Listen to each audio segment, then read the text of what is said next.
Abramos a palavra do Senhor, meus irmãos, em Efésios 6.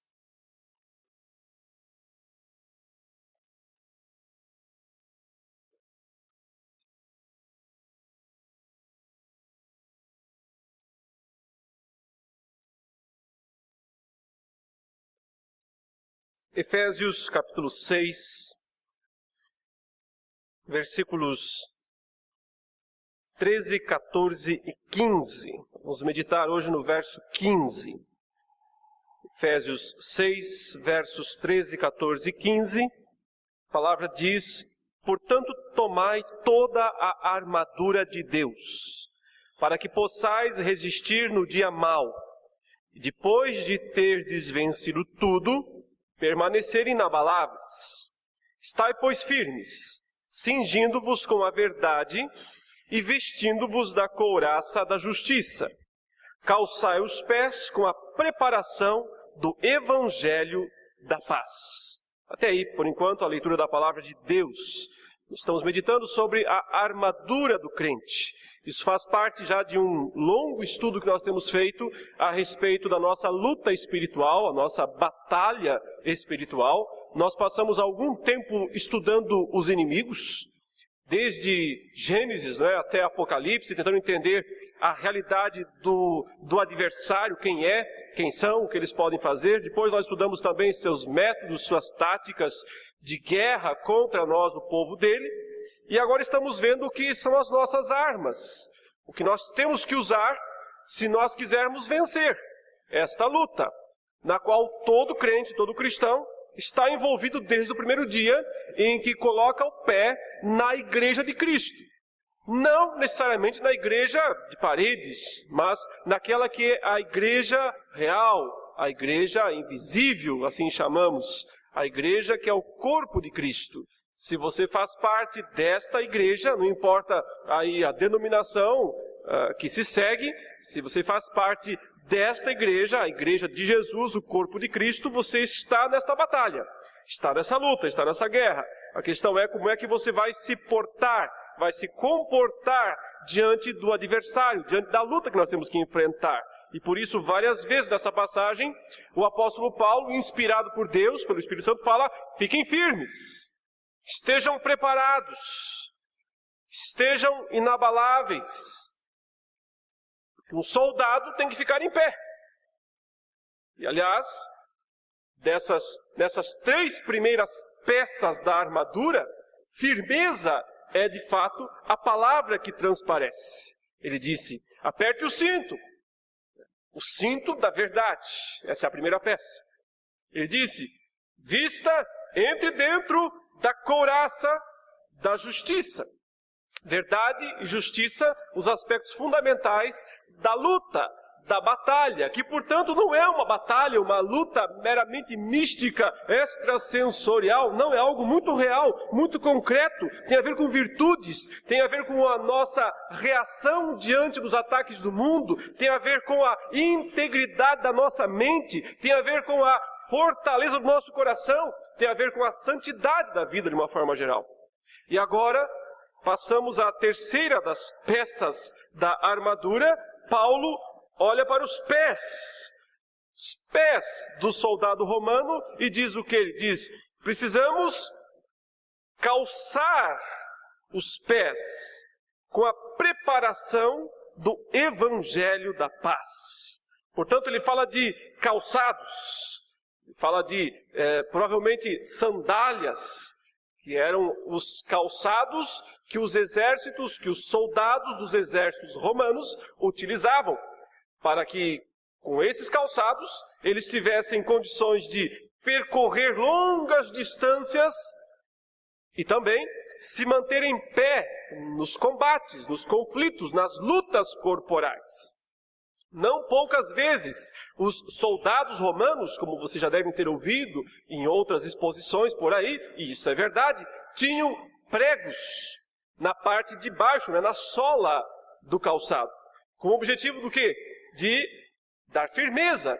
Então, quando o soldado pisava no chão, aqueles pregos, igual às chuteiras dos jogadores de futebol, davam garra davam condições de se manter em pé e não escorregar em território liso, né? Seja na neve, fosse no meio dos lamaçais, muitas vezes, dificilmente as batalhas deixavam o terreno, né, intocado, pelo contrário. Havia derramamento de líquido, sangue, óleo, derramava-se óleo, estava-se fogo, era um local terrível o campo de batalha. Ficar em pé é algo necessário, imprescindível. Caso contrário, não tem luta, não tem guerra. Caso contrário, é apenas um morticínio. Soldado que cair não tem chances de fazer coisa alguma. Vão passar por cima dele, necessariamente. Portanto, Paulo diz, amarra bem esse calçado aí, amarra bem essa sandália aí, aperte bem essa sandália, ela tem que estar firme no seu pé, porque ela tem que te deixar preparado para fazer algo. E para o que o soldado romano, que Paulo idealiza aqui, e então transmuta, né, para o aspecto cristão, do soldado cristão, para que o soldado romano tinha que estar preparado? Fazer o quê? Para fazer o quê no campo de batalha? Para matar. Para destruir os inimigos. E aí entra o aspecto paradoxal, né, do evangelho, do soldado cristão. Ele não está preparado para matar. Ele tem que estar preparado para salvar. Preparado para dar vida. E não para ser sinônimo de morte. Eu quero olhar sobre 3 aspectos, essa que é a terceira peça da armadura do crente, observar 3 aspectos importantes dessa armadura, que nos ajudam a entender o que é o Evangelho, qual é o modo de expor o Evangelho. Esse aspecto da paz aqui, que o apóstolo Paulo menciona em relação ao Evangelho. Enfim, são os aspectos que nós vamos meditar nesta noite. Em primeiro lugar, observe que Paulo diz, calcem as sandálias, ou as botas, ou os sapatos, aquilo que vai lhe dar firmeza no campo de batalha. Mas ele usa uma palavra, ele diz, com a preparação do Evangelho. Ele poderia ter dito as sandálias do Evangelho, mas ele diz não, as sandálias da preparação do Evangelho. Então, esta palavra, preparação, é o que nos chama atenção no primeiro momento. Estar preparado para fazer algo, de prontidão. Ter consciência da missão que tem que ser feita, desenvolvida. Basicamente é isso. Vamos ler algumas passagens do Antigo Testamento e também do Novo, que nos ajudam a entender o que é que Paulo está querendo dizer com isso. Abra sua Bíblia em Isaías 52, versículo 7. Isaías, capítulo 52, versículo 7.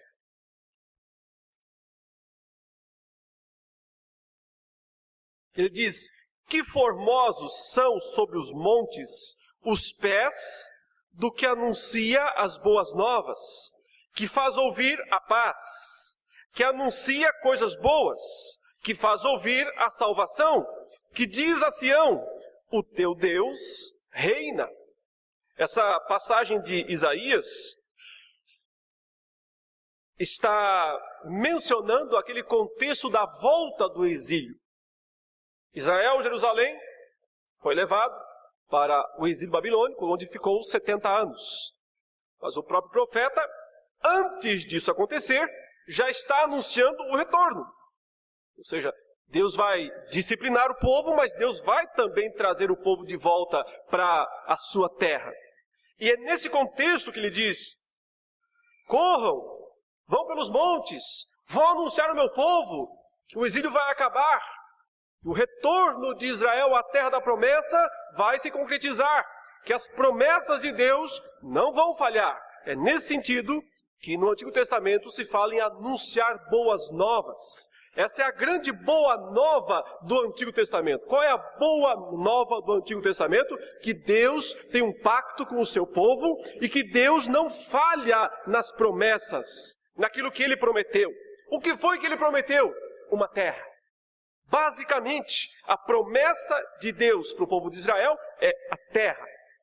Possuir a terra equivale a estar na plenitude da aliança com Deus. Equivale a cumprir o chamado, a missão de Deus no mundo, ser uma nação modelo, estar no centro do mundo para espelhar a todos os cantos que há um Deus, que esse Deus tem leis, que esse Deus tem exigências, que Ele quer ser adorado deste modo, daquele modo. Portanto, a promessa da terra e o anúncio de que eles terão de volta a terra é o evangelho do Antigo Testamento. O evangelho do Novo Testamento vai além disso. Ele incorpora esse ideal de um povo como missão, de um povo responsável por espargir a luz de Deus ao mundo, mas também traz consigo a noção de uma nova terra.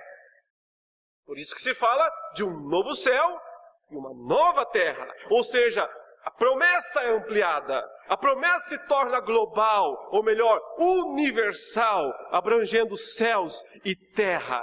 O evangelho do Novo Testamento nada mais é do que o chamado, a boa notícia, para que pessoas indignas como eu e você possamos nos tornar cidadãos da nova terra, do novo céu, do novo mundo, do novo Israel pleno de Deus. A boa nova do evangelho torna os pés formosos, ele diz aqui.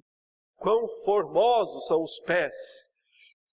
Porque o sentido aqui é aqueles pés castigados, aqueles pés sujos, empoeirados, cheios de ferimentos. Por quê? Porque andaram, porque percorreram, porque correram, foram para lá, para cá, para poder anunciar a boa nova. Os pés feios, por um lado, da perspectiva humana, você olha para aqueles pés feios, todos machucados, empoeirados, sujos, feridos, sangrando. O texto diz, são belos, são formosos. Esses pés são formosos porque anunciam o evangelho. Porque anunciam a boa nova de Deus para o mundo. O apóstolo Paulo usou essa figura de Isaías, quando ele disse em Romanos 10, texto que nós lemos na liturgia, e que vamos reler agora aqui, para relembrarmos a aplicação que Paulo faz desta passagem de Isaías 52, para aqui, Romanos 10, 14 e 15, quando ele diz, como porém invocarão aquele em quem não creram? E como crerão naquele de quem nada ouviram? E como ouvirão, se não há quem pregue? E como pregarão, se não forem enviados? Como está escrito, quão formosos são os pés dos que anunciam coisas boas. Portanto, há uma formosura de pés aqui, tanto no Antigo Testamento quanto no Novo Testamento. Aqueles do Antigo que anunciavam o retorno do exílio à terra. Os do Novo que anunciam o chamado global de Deus. Não mais só para um povo, mas para todos os povos, tribos, línguas e nações. O chamado para que venham fazer parte da nova terra. Por isso, esses pés são formosos. Aqui nós começamos a entender um pouco mais da batalha. O que é a batalha que nós temos que lutar? Ao mesmo tempo em que ela é pessoal, que é uma luta corporal, segundo os termos que Paulo utiliza em Efésios 6, mas também diz respeito à batalha global, à batalha da igreja pelo Evangelho. E em primeiro lugar, portanto, a igreja tem que estar pronta, preparada. Os pés têm que estar no estado certo. No caso da figura do Antigo Testamento, eles têm que estar sangrando. Eles têm que estar empoeirados. Eles têm que estar sujos. Porque então denotam trabalho. Então denotam envolvimento. Que não ficaram parados. Como um missionário, um líder de missão que eu conheci há um tempo atrás, ele dizia assim, sapato de evangelista tem que ser gasto. Se for muito novo, tem alguma coisa errada nessa história. Sapato tem que ter aquele lado, sabe? Afundado. Significa o quê? Caminhou, que andou. É claro que pode fazer também de carro, se for o caso, mas se for o caso, mas então tem que ter pneus carecas, né? Carro de pregador, de evangelista, tem que ter pneus carecas, porque precisa andar. Se ficar parado, se ficar imóvel, num só lugar, não são formosos. Então são pés feios, porque são pés inúteis. A preparação, Paulo diz, nós devemos estar preparados, de prontidão. Não para matar, eu já disse. O soldado romano tinha que estar preparado para matar. Mas o soldado cristão tem que estar preparado para ser salvação. Para ser sal e luz. Para ser bálsamo. Também para ser repreensão. Também para ser correção. Para fazer tudo aquilo que a palavra de Deus quer. O que não pode acontecer é estar despreparado. Leia comigo a passagem de 1 Pedro capítulo 3, versículo 15, e observe que é exatamente esse sentido aqui, eu entendo, que o apóstolo Paulo quer que o soldado cristão tenha claro em sua mente quando ele está na batalha.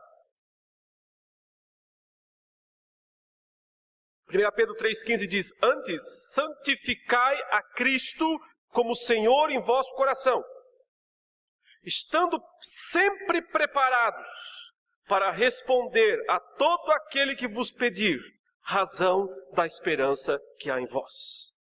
Depois ele fala, e faça dessa maneira, com mansidão, com doutrina, com sabedoria, mas o aspecto central é sempre preparados, sempre prontos.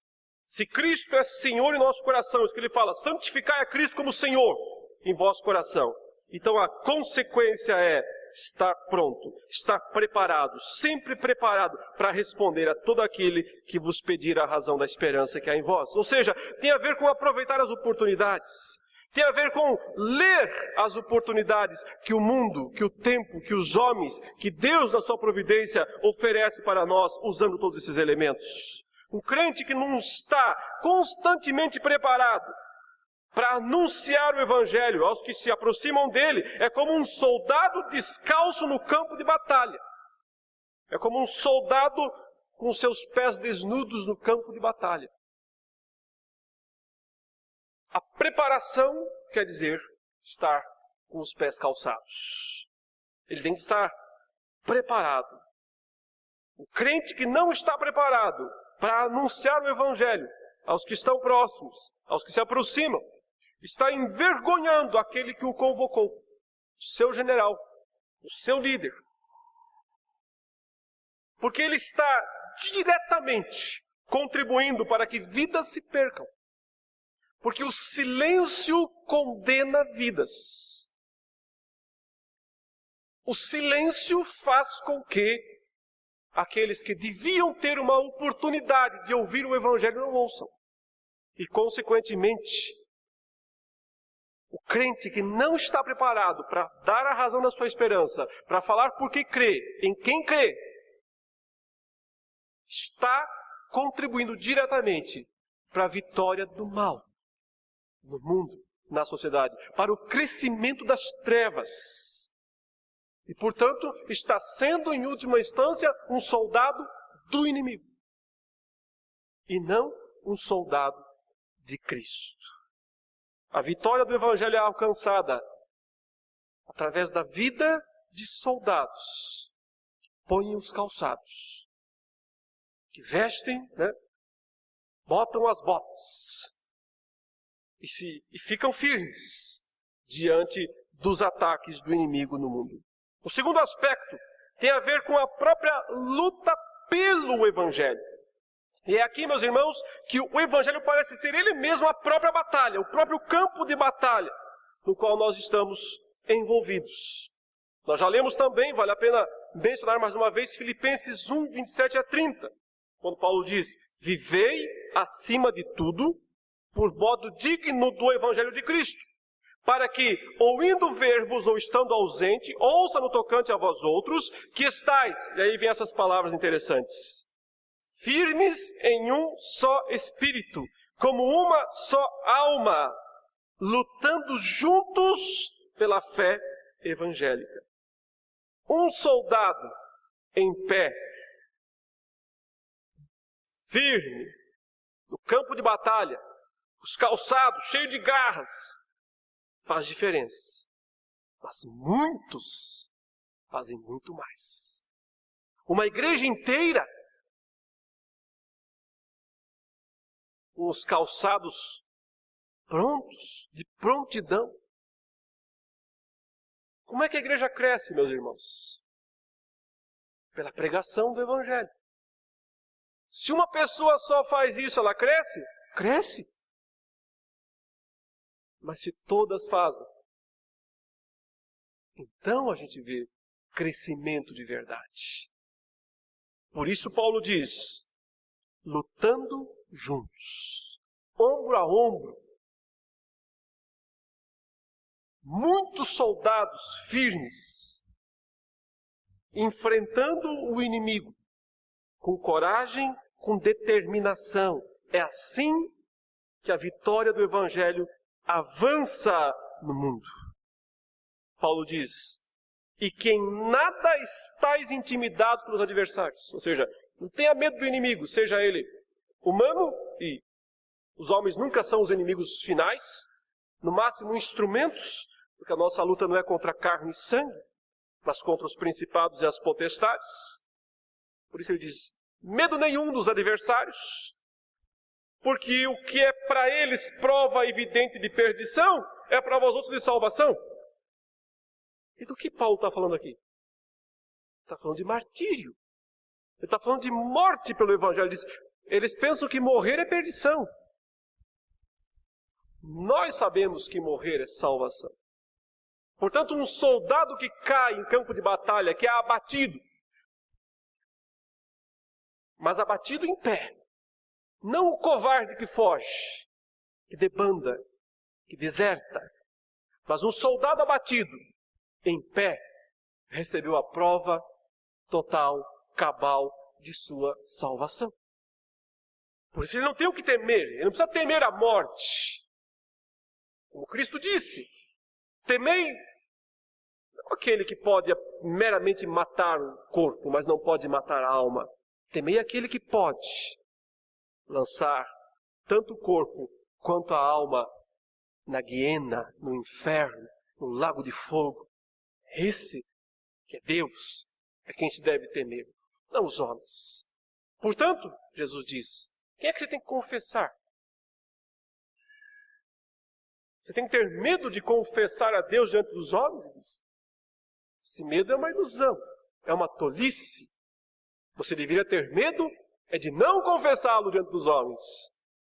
Porque quem não me confessar diante dos homens, eu também não o confessarei diante do meu Pai que está nos céus.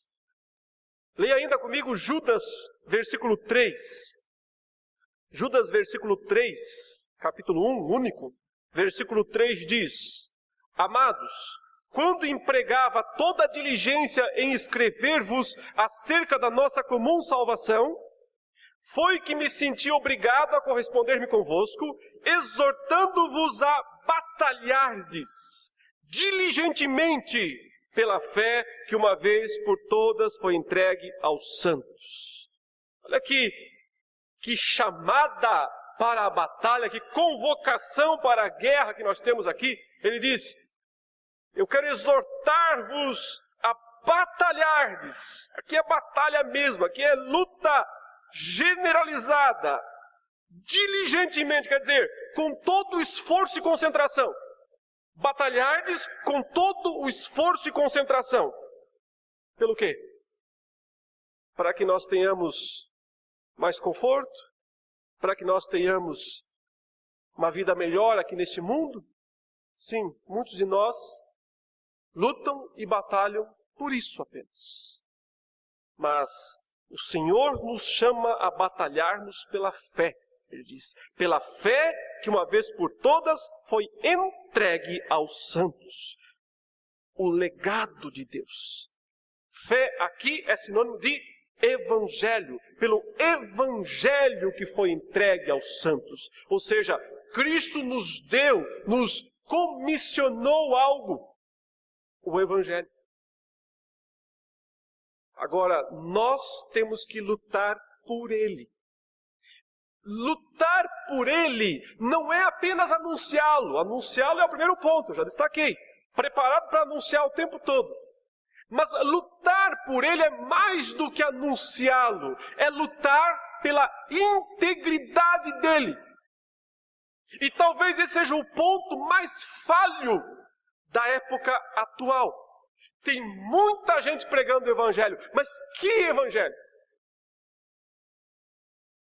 Tem muito pregador de evangelho em todo lugar, mas de que evangelho? O evangelho deles mesmos. A boa nova de que eles enriquecerão à custa dos outros. Isso é uma boa nova para eles, os pregadores. Não do evangelho. O evangelho da Escritura, da palavra de Deus. Lutar pela fé que nos foi entregue, quer dizer, conservá-la, mantê-la íntegra, pura. É mais fácil pregar do que conservar o evangelho. Pregar não é tão fácil, é difícil também. Mas é mais fácil pregar do que manter o evangelho íntegro. Batalhar pelo evangelho também é lutar pela integridade do evangelho bíblico. O apóstolo Paulo disse em Romanos 1,16 que ele não se envergonhava do evangelho, porque o evangelho é o quê? O poder de Deus para a salvação de todo aquele que crê. Portanto, o evangelho é poder. Mas qual evangelho é poderoso? O verdadeiro. Só o verdadeiro. Só o verdadeiro salva. As imitações baratas enganam. Iludem. Criam euforia. Mas não salvam. Ao contrário, tornam os homens ainda mais condenados. Qual é o evangelho pregado em nosso país? É o evangelho da autoajuda, da prosperidade, dos supercrentes, dos artistas gospel. Nada mais do que uma imitação mal feita do verdadeiro evangelho. Quer reconhecer o evangelho falso? E evangelho falso não tem poder. Não para salvar. Pode ter poder para fazer um monte de coisa. Salvar, não. O que é o poder de Deus para a salvação de todo aquele que crê? É o evangelho. Quer reconhecer o evangelho falso? É simples. Ele falará de coisas extraordinárias, grandiosas. Falará de vitórias pessoais, prosperidade, bem-estar, conquistas. Mas não falará de arrependimento. Não falará da gravidade do pecado que nós cometemos. Não falará da santidade de Deus e da ira de Deus contra a nossa perversidade pessoal. Não falará dessas coisas. Não vai falar do sangue do Cordeiro derramado por pecadores como nós. Não chamará as pessoas para uma vida de santidade, para uma vida de constante atenção aos enganos do mal. Não. Evangelho falso não chama ninguém por uma vida de serviço fiel a Deus. Chama pessoas para servirem fielmente esse ou aquele líder. Chama pessoas para embarcarem de corpo e alma nesse ou naquele ministério, para servir a Deus com santidade de vida. Esta é a diferença. O Evangelho não é personalista. O Evangelho não eleva ídolos. O Evangelho verdadeiro enaltece uma única pessoa, Cristo Jesus. E este, Paulo dizia, crucificado, pendurado no madeiro, como símbolo máximo do preço que foi pago para salvar pecadores. Esse Evangelho salva. Esse é o poder de Deus para a salvação de todo aquele que crê. E por isso, meus irmãos, a luta pelo Evangelho é também a luta por manter o verdadeiro Evangelho, a pureza do Evangelho, a santidade do Evangelho.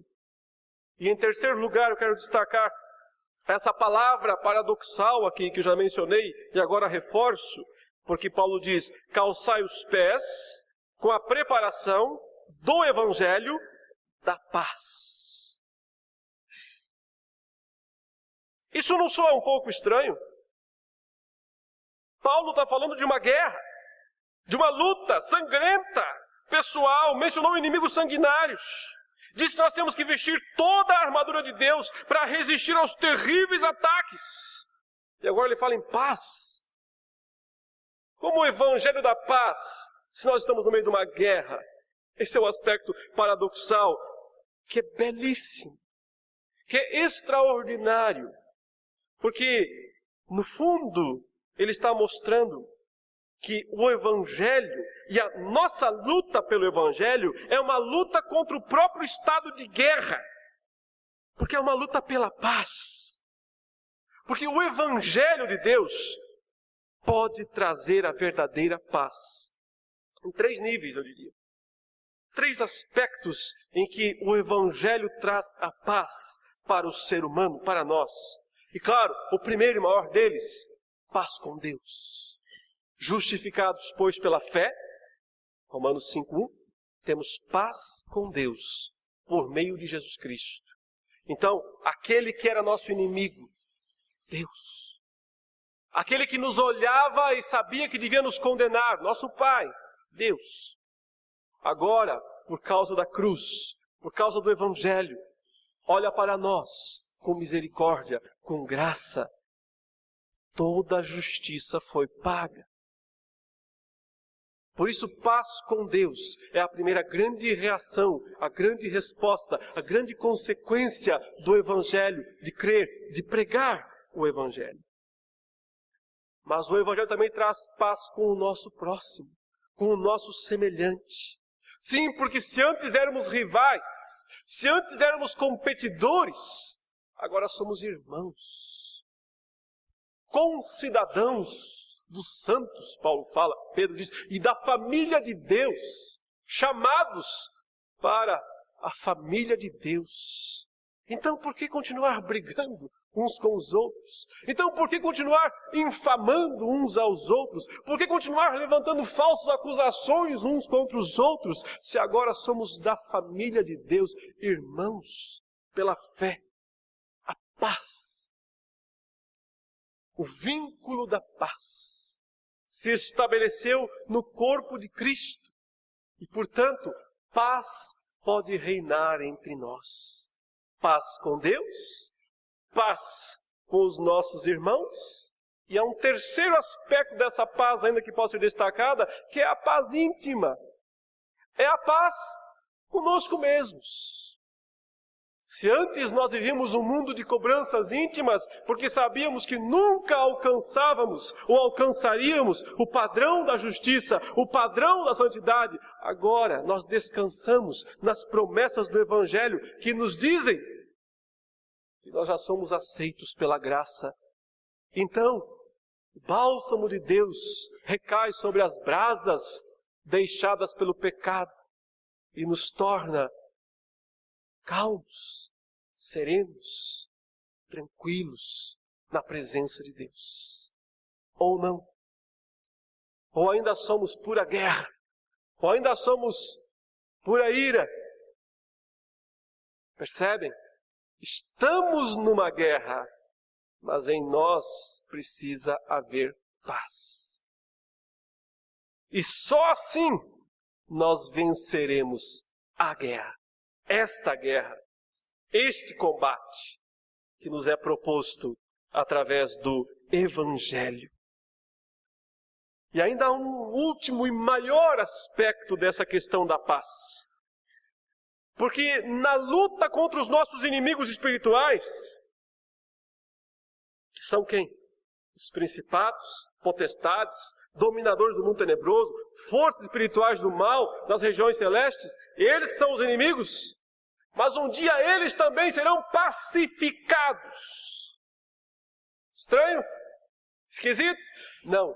Verdade total e absoluta. Sim, eles também serão pacificados. Isso quer dizer então que Deus vai aceitá-los, vai perdoá-los? Não, nada disso. Significa que Deus vai submetê-los ao seu próprio poder.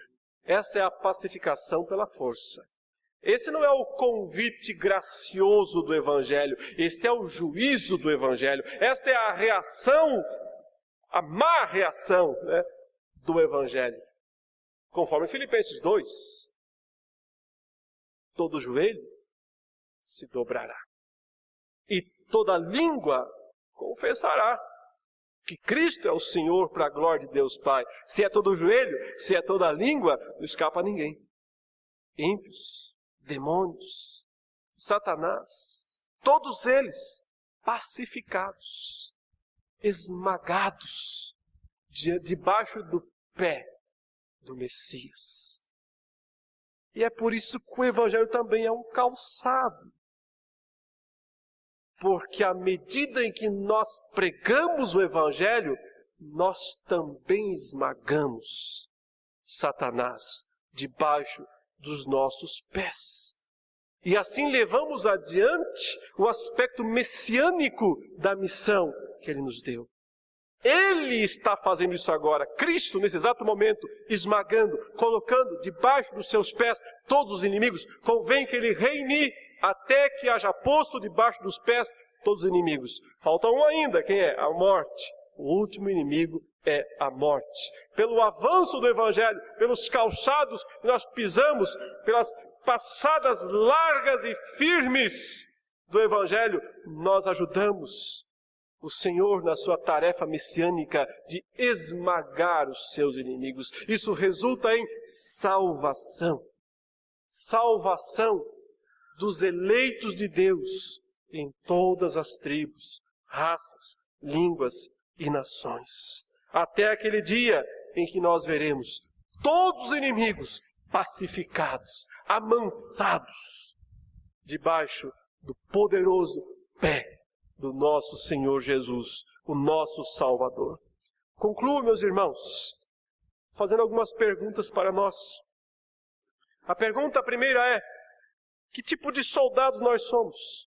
Soldados preparados? Soldados de prontidão? Ou soldados distraídos? Preocupados com coisas secundárias, sem grande importância? Que tipo de soldados nós somos? A firmeza em nossos pés? O Evangelho está pronto, tinindo em nossa língua? Ou mal sabemos falar alguma coisa dele para alguém? Que tipo de soldados nós somos? Nos seus pés aí estão as sandálias do Evangelho? Ou, se me permite a brincadeira, ou as pantufas da preguiça? O que é que está nos seus pés? As sandálias duras e pontiagudas do Evangelho que vai dar firmeza na batalha? Ou chinelos havaianas de férias, né, e despreocupação? Eu e você temos lutado pela fé, pela verdadeira fé, pelo verdadeiro Evangelho? Ou temos aplaudido as falsas manifestações evangélicas da mídia? Ou, no mínimo, temos feito de conta que nem vimos, ficamos calados? A batalha pelo Evangelho é a batalha pela pureza do Evangelho, pela santidade do Evangelho, pela verdade do Evangelho. Então nós não podemos ficar calados diante dos abusos que nós vemos acontecer em nome de um Evangelho